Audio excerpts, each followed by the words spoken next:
Greetings, ladies and gentlemen. 9.1 brings with it flying. So in today's video, we're going to find out how we get that sexy Revendreth flying mount at the end of the flying questline. Of course, other covenants are available, but let's just be honest, they're substandard. There, I said it. Let's get into this.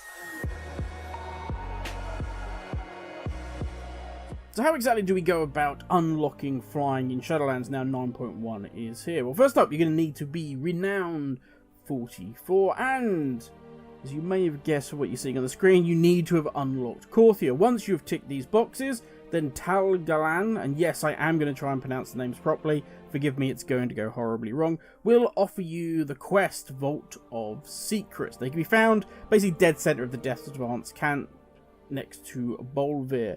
He's going to ask us to go down the road a little bit. Don't know why he can't talk to us in the safety of the camp, but there we go. So we're just going to jump off and Goblin Glide down and meet him there. Also, he's going to bring Bolvir with him, which is probably for protection, because things are not going well in Korthia. No. For some reason, the jailer has spent the vast bulk of his forces into Korthia, hunting for something. We'll get into that in a little bit. Now, once we've talked to Gul'dan? Nope, wrong expansion. Talgalan. I told you it was going to go horribly wrong. And Bolvir, we're going to get 3 new quests. We're going to get Vengeance for Korthia, the Knowledge Keepers, and Let the Anima Flow. Now, I will say here, you're going to see me and my good friend Yarrick running around, killing things, and clicking on these kind of prison in chains, cages, whatever you want to call them, to unlock the Keepers. Don't do this. Go directly under where you start the quest line, where Talgalan and where Bolvir are, there is a cave. You need to jump into that cave because you need it for Let the Anima Flow, where you need to kill the Collector. So it's best just to literally jump off the ledge, go into the cave. In there will be cages to unlock to free the Keepers, and there will be things to kill. So you can actually get a vast majority of this done just by going in that cave. We did it completely the way around. Don't make the same mistakes we did. Instead, go into that cave first, and yeah, you'll be way ahead of where you need to be. Now, why is this all happening? What on earth is going on? Why are the collectors, or the keepers, whatever you want to call them, suddenly so terrified of what's happening? Well, the defences of Korthia have been activated. Yeah, somebody is trying to access the vault. The jailer has sent a huge amount of his forces into Korthia to try and collect something. And we're not entirely sure what it is, but it has Talgalan and his friends slightly worried. So, we are starting on this path to find out what it is and what's happening. Now, also on a side note here, one of the big bonuses to where this quest happens to take place, or where these 3 quests happen to take place, is you are surrounded by rares. I actually had to cut the total length of this video down for something like an hour and a half, 2 hours maybe, purely for the fact that every time we're part the way through doing a quest, something would happen. Some rare would spawn, some chests needed to be gathered, and most definitely do it. Okay, these quests aren't going anywhere. If there's rares, or there's a chest to get, or anything like that, go and grab it, because the research and the other goodies that you're going to get from it are well worth it in the long run. But as you can see, we're now finally in the cave. We can finally get all the bits we need. We get the Anima Flow done, but you can see, there is things to kill here, there are cages to be opened, so you're not going to miss out having to come to the cave first. And there you go. So we need to click on this device, and that will let the Anima Flow, and then you will see some guards will come and attack you. Nothing to worry about, nothing you can't deal with. I think Yarrick at this point, and that's my Demon Hunter friend you'll see me doing this with, he is about 208, and I think at this point I'm 211, something like that. So yeah, none of this is going to be particularly dangerous for you, but we do have a nice comp with Tank Demon Hunter for burning these things down. We're about to go down, then that will be us done for these 3 quests, and we can move on. So, smooth transition, because you guys do not need to see me getting lost in caves, and here we go. So we're going to hand in to our Bonesmith. Apologies, I don't know why I said Bolvir. I meant Bonesmith, but you know me in names, don't worry about it. So we're going to hand these in, and that's going to then lead us on to some good lore juiciness, shall we say? I will say this whole quest chain is really good on catching us up a little bit of the lore, which Blizzard said they want to do, because kind of the first 9.0 wasn't very lore heavy. The whole idea was we're meant to get used to the Covenants, get to understand what's going on with them, and then more of the overarching story presented to us in 9.1, and that's what we're going to get. Oh my lord, it's the Primus! He's been missing for so long! Who could he possibly be? Yeah, worst kept secret, I think, in like forever. But there we go. We'll get to that at the end of this storyline. So basically, we've uncovered this message, and there is a small fragment of but the whole. We need to know more. We need to know what is going on. Why is the Primus sending us messages on Korthia? What could possibly be at the core of this story? We'll soon find out. So, as you can see, that's our quest done and dusted, and we are going to get the Anima Trail. Yeah, this is, to say, yeah, pretty easy one. It's basically just a little breadcrumb quest, quite literally, because we have these giant balls of anima flying around. All you need to do is follow them. They're flying in one direction, just follow them along, getting distracted, killing rares along the way. But anyway, so we hand that one in, and we get 2 more quests. We get Lost Records, which is a pain, I'm not going to lie, and Bone Tools, which is a nice and simple one. So basically, Bone Tools just requires us to run around and kill a load of creatures in the area, because their bones are infused with anima, and we're going to need that. Lost Records is a little bit of an annoying one, which we'll get onto in a minute. But the Lost Bone, or the Bone Tools, sorry, these are basically just kill the things in the area. I will say, you will see this bigger gold one. They fly around just off the edge. If you are any kind of ranged caster, if you have a taunt, anything like that, if you can get right to the edge, you can bring these in, and these will give you a huge amount of bones on their own. The little creatures running around don't give a lot. This one, I think, gave us like 24 in one hit. It was absolutely crazy. So if you can, if you're not too worried or you're well geared, just, yeah, pull the biggest things possible in the region. They'll tend to give you a nice bump. As I said before, we are, like, blessed by the fact we have tank and demon hunter, so we can pretty much bring down anything we need to. Unfortunately, these little red ones, they're not too bad, but they do not bring anywhere near the amount of bones that you get from the larger gold ones that are flying around. Now, I made the mistake of, once we had all of the bones, I actually went and handed in. As you can see there, we finally collected the bones, and I was like, okay, cool. Well, I'm basically here. I may as well go and hand in. Unfortunately, Yarrick wasn't finished yet, so I had to go get some more bones for him.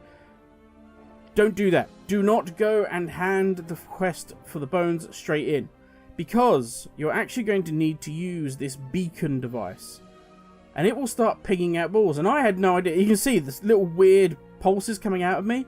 I had no idea what that was about, and eventually I was like, what on earth's going on? Oh, okay. I have to follow these weird pulses. It's actually quite neat the way it's done. The way it kind of, it gets you to follow something, but I really like it. So in this new kind of breadcrumb, follow this quest, because we get them all the time. So yep, can't help but pull stuff. So we're going to burn these down, and then basically you need to collect 3 of these items, or you need to stop at 3 locations, and no spoiler, it just works your way up the hill until you get to the very top of the hill, and that will be your final one, which is all nice and easy. And can I possibly not pull them? Hey, look at that, I didn't pull something. By the way, shameless use of, yeah, Goblin Cloak. This and the Wormhole Generator are the only reasons I love engineering. I liked the Cardboard Assassin, but they went and nerfed that. So yeah, I've still got 2 things that I enjoy about engineering. But that's us done, so we're going to hand in. As I say, I wouldn't bother to hand in Bone Tools. Wait until you've got both of them done. But now, that leads us to hooking over. If you've ever seen this island chain here and wondered, how on earth do we get to the rare at the end of that? Because over on that far island where this quest takes place, there is a rare that sits up there. And basically you fight that rare until you are at a certain percentage. Then it jumps from that island onto the next one, the one we're about to jump onto, and then it finally comes and lands so that everybody else can hit it. Well, once you have done hooking up, these bone hooks that Bonesmith makes for us actually stay. So you can, whenever you need to, once you've done this quest, jump to these islands, which is really nice for doing this rare. No longer do I need to climb the chains and goblin jump, or then watch my demon hunter friend just glide majestically over. Yeah, damn demon hunters took that off my warlock. Anyway, so yes, once we're over, we have a bit of a sort of stand and wait and defend. Then this big boy will spawn. We just burn him down. And then we just go back. Nice and easy. Nothing too taxing here. I will say he's got a bit of a punch on him. So if you're doing this solo, just be wary. Especially if you are doing this on ults. But if it's your main, you should have absolutely nothing to worry about from him. So as you can see, these hooks are still available. They're a little dodgy to see. But they're permanent, which is absolutely fantastic. And you can see the Demon Hunter there. Yeah, I won't actually I won't unmute voice comms, but some choice words will say. Now, I will say, just to the left, you'll see a little ledge there. I've already collected it, but there is actually a chest that's located under there. If you haven't got it yet, and you can get the keys, which you'll see in my previous video, shameless plug. But yeah, definitely go and get that chest, because it will give you the Neverstar questline, and that gives you a nice bump of knowledge. But we're going to hand in the hook, and now we have to the vault. This is basically just go and click on a birdie, and that's it. It really is that simple. It shouldn't have taken us as long as it did, but yeah, we got distracted by the juicy rares again. But if you've seen back in Death's Advance Camp, there is the, I'm going to get the name horribly wrong now, but basically the two-headed dragon thing. Yeah, you're going to see it here on the screen now. This one is not in camp. I got confused and thought it was back at camp.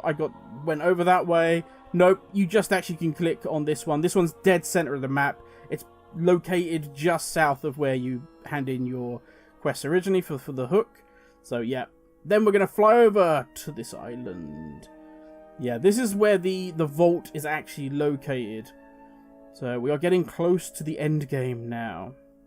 But first, we need to find those that can actually unlock and gain access to the vault for us. Plus, we need to defeat, because the Jailer's forces are here en masse. We need to defeat them pronto before we can proceed. So you've guessed it. Our quests are click on somebody and fill up the percentage bar from killing people. Now, I will say, there is a giant defensive construct by this. Well, the way we went was right from the flight point. This giant construct here, it's always here. This is a pain to kill. A real pain to kill. And I wouldn't advise doing it unless you are very well geared or you have a tank with you or you're a hunter, something like that. Because he does hit pretty hard and has a ton of health.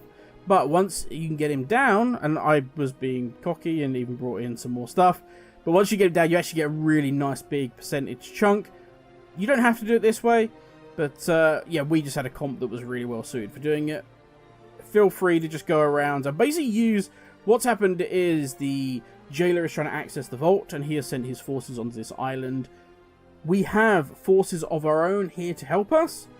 So you will see when we go to the next person to unlock, just up here, there are actually our friendly forces. The forces of Maldraxxus, the forces of Bastion, all of the various covenants are here.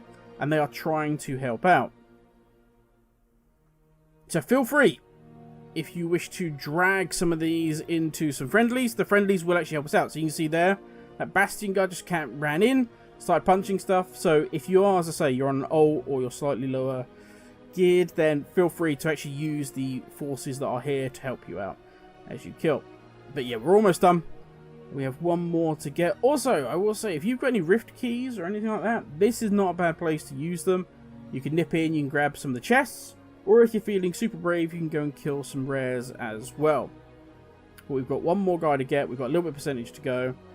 Just, would you just dive so I can click on? Thank you. Yeah, you will see there's these little injured people laying around. They are well worth clicking on, as they will give you a nice little bit of percentage. And then we're gonna go for this big guy. No, okay, didn't get the percentage on that one, but yeah. And there's a rare, as you can see, tons of rares. That one can only be gotten if you go into the rift. I sadly did not have a rift key, but I get distracted by shinies. I was like, no, must have a rift key. Let's go click the rift. No, yeah, I got distracted. You can't blame me. There's so many shinies. But anyway, let's skip over that. You don't need to see me getting distracted for an hour. Anyway, over we go. So, we are going to go and head into the vault now, because we're all done. As you can see, our quests are complete. This slightly worried me. I thought the quest had bugged out. So, you'll see here, we're going to hand in now. So, the Keepers of Korthia defending the vault. That's handed in. And then you get nothing. You get no follow-up. So, I saw a lot of people in front of me, and I was like, okay, then I assume they're here for a reason. Then, eventually, our friend turns up and says, hey, would you like to go into the vault? And of course, our answer is yes, because there's potential shinies and loot and treasure in there. And stories and noble things. Of course, nothing to do with the treasure and the loot. So, don't just jump off, by the way. Wait for them to open the portal, and then in we go, and we are teleported into the vault. Now, things are not going to go smoothly for us here. Shock horror.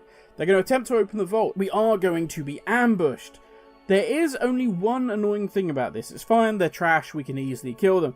But they have an ability that will stun you. So just try and keep yourself relatively topped up on health, because if you get stunned and you're low on health, yeah, it's an annoyance to die at this point when we're so close. But as you see, our friends turn up, they are linked. They are eventually, once they've done their RP, going to become hostile. And we, of course, being the Warwalker and the heroes that we are, need to put them down. It's fine, it's what we do. As you see here, RP takes a decent bit of time. Come on, come on. We know what you want. You want the sigil. Come on, I mean, can we just get involved? Keepers, do you just want us to get involved and just kill them? Like, they don't seem to be moving. We could end this now and you'll be fine. No, okay, whatever. So yeah, burn these down, and as you can see, they're both linked. You will get the stun. It's a pain. I believe it's called the Collected. But yeah, with our comp, we're just absolutely just annihilating them. Obviously, I'm doing all the work here. Ignore the DPS meters. They mean nothing. They're subjective. Don't worry about them. Just it's me carrying this, obviously.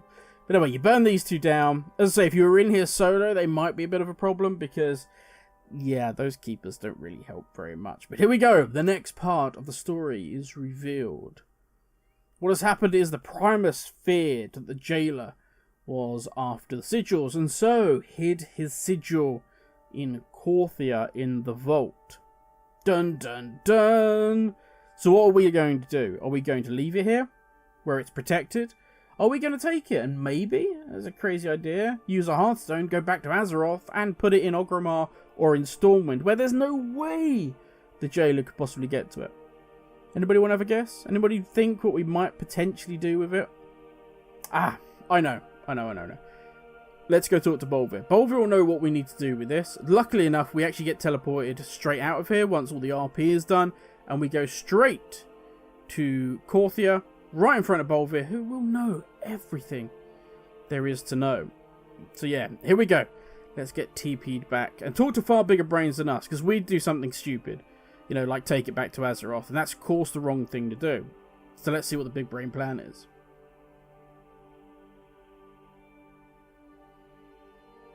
By the way, this is the stun. It's really annoying. There we go.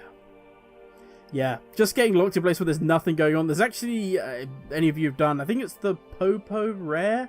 The Popo Rare stuns you for like 30 seconds. It's probably the most annoying thing I've ever fought. Simply because if you get stunned at the end of the boss, and yes, I know you shouldn't be stunned, but if you're just stood there for 30 seconds unable to do anything. So yes, we now have untangling the sigil. And what's our big brain plan? Our big brain plan is to go to the seat of the jailer's power. Yes, to go to Torghast itself and hand it to the Ruin Carver. That can't possibly go wrong. It's like somebody saying, oh hey, you've got that thing that the Lich King really wanted. You should go to Ice Crown, but definitely don't hand it to him. Yeah, okay, let's see how this is going to play out. Now, I will say, a little bit of a weird thing here, which is why I skipped it. Both Yarrick and myself crashed using that teleporter, and we're not the only ones. A lot of people I know have crashed going through that teleporter.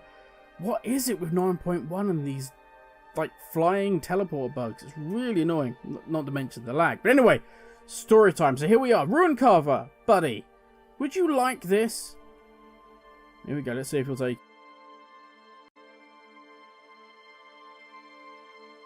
Yep. Cutscene! what is this you bring me? Ooh, it's a green num-num. I'll have some of that, thank you very much. Yes, nom nom nom. Oh, I was going to say, we should have really found this thing sooner. Like, a half-assed attempt to break one chain, and he's just literally going to go, boom, and he's done. Yeah, he just breaks himself out. I'm going to say, buddy, you could have done that earlier. Might have been an idea. But anyway, we shan't judge. You may have just enjoyed the time off, just relaxing, making our legendaries for us. Might have just been a nice break. But there we go. There is the Primus in all his glory, which you would have seen if you're a Necrolord. You see the big statues. But the rest of us actually get to have a sight of him. Yeah, Bonesmith's very proud. And he says, what the hell are you doing bringing that here? You're an idiot. This is the seat of the Jailer's power. Why on earth would you do that? Oh, this isn't going to end well. Oh, you're idiots, all of you. Oh, well. Here we go. So, yes, the Jailer has sensed the sigil is here and has decided to come and take it. And, of course, he has brought Manduin with him. And we must prepare for the fight. So there isn't any quest here, per se. It's literally just one of those, Stage 1, help fight. Are you ready? Yes, we are. So that's all we got to do is basically, as best we can, defend the Primus from the assault. And I will say, you get jacked up for this. So if you've ever done Torghast, which we kind of all have to do over and over again, you had seen the ones where you get X percentage of haste, you get X percentage of verse, and everything else. Well, yeah, the Primus gives us all of that maxed out. It's pretty crazy. You can see my stats there. They get pretty mad. So here we go. Now the fight is on. The Jailer has appeared. You can see him and the Primus are fully engaged. They're fighting each other. These guys are trying to hook the Primus and weaken him and bring him down. That's our job. We need to go and stop them so he can battle the Jailer with all of his might. This is just one of those simple kill. If you want to take on the whole room, take it all on. If you want to take one at a time, take one at a time. There's not really anything we can do. It's just fill up your percentage bar. Yes, it feels, oh my god, we're under pressure. We got to get this done. You're all good. Just literally go around, fill your percentage bar up. If you need to go for a wee in between, go for a wee. It's, yeah, whatever. So, yeah, as you can see, we're rapidly filling up our percentage bar. Grab these last few, and that should be it. And then, of course, the Primus is going to win. We're going to escape happy endings. Yeah? Maybe not. Anybody want to... Nope. Okay, that's not ended well. Because Manduin has arrived. Yes, the Jailer's favourite little toy is going to ruin the day. I'm just saying, as a Horde player, we should have dealt with this in Mr. Pandaria when we had the chance. We had him there in our clutches. We should have taken the opportunity. I know it would have upset Bane, but we should have done it. But let's enjoy the cutscene. So in essence, the Primus is saying, dude, you can't kill me because my sigil disappears if I'm dead. So why are we doing this? It's silly. Let's just stop. You can't beat me. I can't beat you. We're all good. And Manduin says, I'll have me some of that. Yes, he has his Morn Blade. Yeah, again, Anduin spoiling the pie. And they get the last of the sigils. Well, I should say last. Obviously, the very last one is the Arbiter. And if you've seen the cutscene for the current raid, then you'll know that he then has the Arbiter's seal as well. And is now fully empowered in his tier 22 armor. Looking like a big boy. Yes. So here we go. Cutscene is done. We are now on the final stage. The Primus returns. That's really our only victory. But you can see there, far more important, we have our ability to fly once we've handed this quest in. Thank you. Yeah. So our only victory is we managed to get the Primus back. Who's supposedly the military genius of the Shadowlands. We will need his help to defeat the Jailer. But it does come at a heavy cost because we have lost the sigil. Yeah, didn't end great. Sorry about that. What he does do very kindly is leaves this image of himself so that we can continue to craft our legendaries. There is two things to note here with regards to the flying and also the item you would have got beforehand, which is the Tomb of Origins. You need to click on both of them. The tomb will allow you to craft an item using your Korthia crystals that will basically boost all of your legendary items that you can craft, so the base item, by 2 levels. So if you are able to craft a level 1, you'll be able to craft the new reagent using the Korthia crystals, and that will boost them up to level 3. If you have a level 3, it will boost them up to a level 6. So yeah, you can get on that 500,000 gold. Yeah, 500,000 gold chest plate that I'm gonna have to fork out for. Thanks for that. But also the flying item that you're going to receive very shortly is also a clickable item. So you may wonder why. I've done all the questline, Grim. I've done it all. Why can't I fly? Yeah, have a hunt in your bags and you'll be able to click on it and then you can fly. Obviously, you cannot fly in Korthia all the more. Be aware of that. Even once you've unlocked all of this, you're still going to be land-based. But at least we can ride, which is, you know, that's something, I suppose. You will also, as a little bonus, the Bonesmith will stay around and you'll be able to talk to her and she will allow you to do extra world quests, which is also nice. So here we go. The RP is slowly winding down. Basically, Bolver and everybody, Tal Galan, having a quick chat with the Primus, catching up for old times. And now he's going to say, thank you, Morwalker, for your stupidity in bringing my sigil to the Tower of the Jailer. But, you know, I suppose I should still reward you. But you're an idiot. Yeah, not great. But there we go. We can now hand in our quest. Finally, get flying. We get a level of Renown, which is 45. With level 45 Renown, you also have the ability to get your Covenant mount, which is really nice. But there you go. You can see there the blue item. That goes into your bag, and I'll show you in a minute once I've opened it. But this is the Bonesmith who gives us our additional quest, which is lovely. Yeah, more dailies. But here you go. You'll see in my bag, there is the item you need to click on to actually gain flying. So right now I cannot fly even though I've done the quest line, but of course I ignore the item that I need for flying and I go straight to, oh, let's look at the pretty Venthyr mount, which is hands down, I'm sorry to say this, the best looking mount. I've seen all of them now, I've seen them all, and the Venthyr one's still the best. I chose my Covenant correctly. What's that you say? Oh, I shouldn't have picked it based on purely aesthetics. Well, no, I stick my tongue out because I'm happy with it. So, yeah. But there we go, ladies and gentlemen. That is a flying quest line. I will say in the description down below, I'm going to put a link to the Wowhead step-by-step guide. I could have basically done that verbatim, but it's such a good guide on there. Just go and check it out. If you literally just want something that you can look at step-by-step, it'll show you coordinates, everything. Huge shout out to them because I used it while I was going through doing my quest line. It is an awesome guide, this one. So yeah, go and check that out, as I'll put a link in the description. But yeah, that's us done. As you can see, we're already off to do our dailies. Yeah, the grind never stops. Thank you for watching, everybody. Stay safe, and I will catch you all in the next video. Laters, everyone.